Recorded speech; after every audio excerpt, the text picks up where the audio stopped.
अस्सलाम वालेकुम वरहमतुल्लाहि वबरकातुहू। होपफुली आप सब लोग खैरियत से होंगे। ऑनलाइन सॉल्यूशंस विद नईम, आपको खुशामदीद। आज एक बड़ा इंटरेस्टिंग सा टॉपिक है जो आपके साथ शेयर करना है, और वो है ऑफिस पॉलिटिक्स। ठीक है। ऑफिस पॉलिटिक्स से आपके जहन में क्या आता है? जी, different definitions are there. Maybe वहाँ पे दो ग्रुप्स बने हुए हैं, one is the favourite one और दूसरा है वो फेवरेट नहीं है। मे बी पॉलिसी मेकिंग में उनका इम्पेक्ट ज़्यादा है कि जो काम नहीं कर रहे और जो काम कर रहे हैं उनको पीछे कर दिया जाता है। तो डिफरेंट डेफिनेशंस आर देयर और डिफरेंट सिचुएशंस आर देयर। एक बात याद रखें कि ऑफिस पॉलिटिक्स ये कोई नई चीज़ नहीं है और अनहोनी चीज़ भी नहीं है। किसी भी ऑर्गेनाइजेशन का हिस्सा है, और बहुत कम ऐसा होता है कि किसी ऑर्गेनाइजेशन में किसी किस्म की पॉलिटिक्स ना चल रही हो। ठीक है, थोड़ी मकदार में ज़्यादा है, कैसी है, लेकिन ये ज़रूर प्रोफेशनल लाइफ का हिस्सा है। अब चूंकि ये प्रोफेशनल लाइफ का हिस्सा है और हमने प्रोफेशनली अपने आप को ग्रूम भी करना है, तो अब किस तरीके से हम ऑफिस पॉलिटिक्स से बच सकते हैं, या इस तरह के माहौल में किस तरह एक बेहतर अंदाज से सरवाइव कर सकते हैं। तो सबसे पहली बात जो सबसे ज़रूरी है, ऑफिस पॉलिटिक्स का हिस्सा कभी भी ना बने। ठीक है। और ऑफिस पॉलिटिक्स स्टार्ट कैसे होती है? आमतौर पे यह है कि जब हम कोई अनड्यू फेवर लेते हैं। I am repeating the point, undue favour. ठीक है, किसी भी किस्म की, वो रुपये पैसे के हिसाब से हो, या काम के औकात के दौरान आपने अपना काम कोई कर रहे हैं उसके हिसाब से हो, अनड्यू फेवर है तो वो ऑफिस पॉलिटिक्स की बुनियाद बनती है। जब आप किसी से कोई अनड्यू फेवर ले रहे हैं तो लाजमी बात है आपने उनकी हर बात फिर माननी होती है। ठीक है।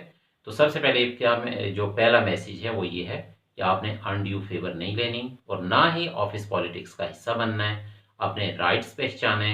हर ऑर्गेनाइजेशंस में एम्प्लॉयज़ के अपने राइट्स होते हैं। आप उन राइट्स के मुताबिक चलेंगे, उन रूल्स के मुताबिक चलेंगे, तो किसी किस्म की ऑफिस पॉलिटिक्स आपको नुकसान नहीं पहुंचा सकेगी। पहली बात जो आपने याद रखनी है वो योर पर्सनल ब्रांड। ठीक है, ब्रांड मतलब आप समझते ही हैं। हम कहते हैं ये ब्रांडेड शूज़ हैं, ब्रांडेड क्लॉथीज हैं।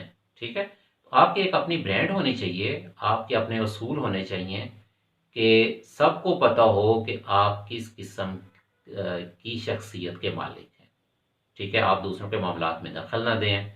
कोई आपके मामलात में दखल दे रहा है तो उसको पोलाइटली मना करें। अब मना करना ये नहीं है कि आप हैं नहीं जी, मेरे मेरे बारे में आइंदा बात नहीं, ऐसा बोलना। आप अपने बिहेवियर से शो करें कि ये चीज़ आपको पसंद नहीं आई, यानी एक साइलेंट मैसेज कन्वे करने की कोशिश करें उस शख्स तक। ठीक है, और इससे यह है कि काफ़ी मसाइल से बचा जा सकता है। अपने काम की क्वालिटी पे फोकस करें।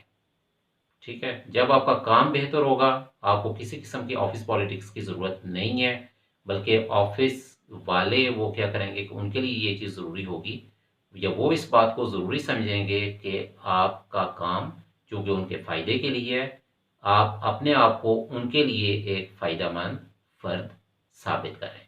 तो इस तरीके से भी आप ऑफिस पॉलिटिक्स से बेहतर अंदाज से निपट सकते हैं। सिमिलरली जब आप अपने काम में एक्सपर्ट होंगे तो सब आपकी रिस्पेक्ट करेंगे। ठीक है, जब आप काम में माहिर हैं, सबको पता है कि आप अपना काम बहुत अच्छे तरीके से जानते हैं, आप किसी भी सिलसिले में किसी दूसरे के मोहताज नहीं हैं, तो आप एक इंडिपेंडेंट वे से अपनी प्रोफेशनल लाइफ गुजार सकते हैं, बड़ी इज्जत के साथ, बहुत इज्जत व एहतराम के साथ। अब समटाइम्स कुछ चीज़ें हमें मालूम नहीं होती, वो सीख लें। ठीक है, कोई इसमें हर्ज नहीं है। सपोज कोई भी ऐसी चीज़ है जो आपको मालूम नहीं है, ऑफिस वर्क आर देयर, बाकी मामलात हैं, तो उनको आप सीख लें, उसमें कोई ऐसी मुश्किल चीज़ नहीं होती।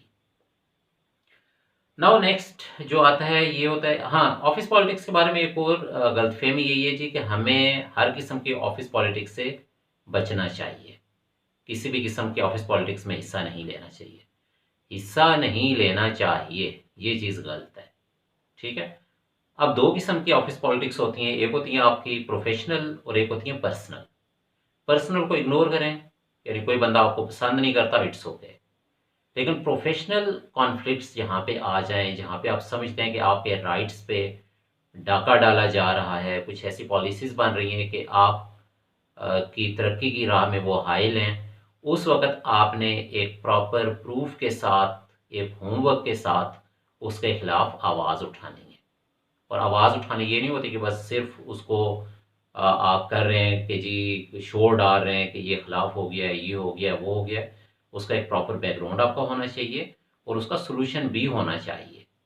आप अपनी मैनेजमेंट को प्रॉब्लम भी बताएं और साथ उसका सॉल्यूशन भी बताएं। तो इस तरीके से ये है कि आप बेहतर तरीके से उसको मैनेज कर सकते हैं। अगली चीज़, ऑफिस पॉलिटिक्स से बचने का बहुत आसान और गोल्डन रूल, सुनहरी रूल, टॉकर्स से बचें। टॉकर्स, TALKERS, टॉकर्स कौन है? एक ही बात सुनी, दूसरे तक पहुंचाई, दूसरे की सुनी, पहले तक पहुंचाई, उसकी आगे सुनाई, फिर आपके सामने बैठे हुए हैं किसी दूसरे की बुराई कर रहे हैं, आप उठ के चले गए, दूसरा आया उसके सामने आपकी बुराई शुरू कर दी। तो ये भी हर ऑर्गेनाइजेशन में हिस्सा होते हैं इसका, ऐसे लोग भी। तो उसको बुरा नहीं बनाना, these people are part of that organisation. तो आपने उनसे बचना है। अब कैसे बचना है? क्या उनसे अलग होकर बैठ जाएंगे या ये कहेंगे कि नहीं नहीं मैंने आपके साथ नहीं बैठना, आप एक ही बात दूसरे तक पहुंचाते हो, बस बस बस मैं तो आपके साथ नहीं बैठूंगा। नो, क्या करना है?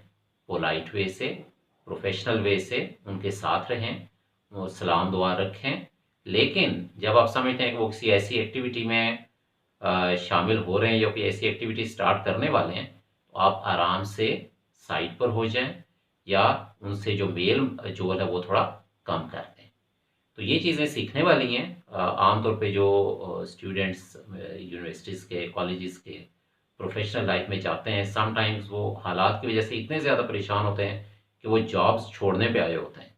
ठीक है, तो उसके लिए सादा ये बात याद रखें कि सबसे पहली बात ये है कि अपनी डिग्निटी कायम रखें। ठीक है, फॉर एग्जांपल आप किसी भी पोस्ट पे हैं तो सबसे बढ़ के जो चीज़ है वो आपकी डिग्निटी है, वो आपकी इज्जत है, वो आपकी सेल्फ रिस्पेक्ट है, और उसका सौदा कभी नहीं करना। ठीक है, अनड्यू फेवर कभी ना लें, ऑफिस पॉलिटिक्स का हिस्सा कभी ना बने।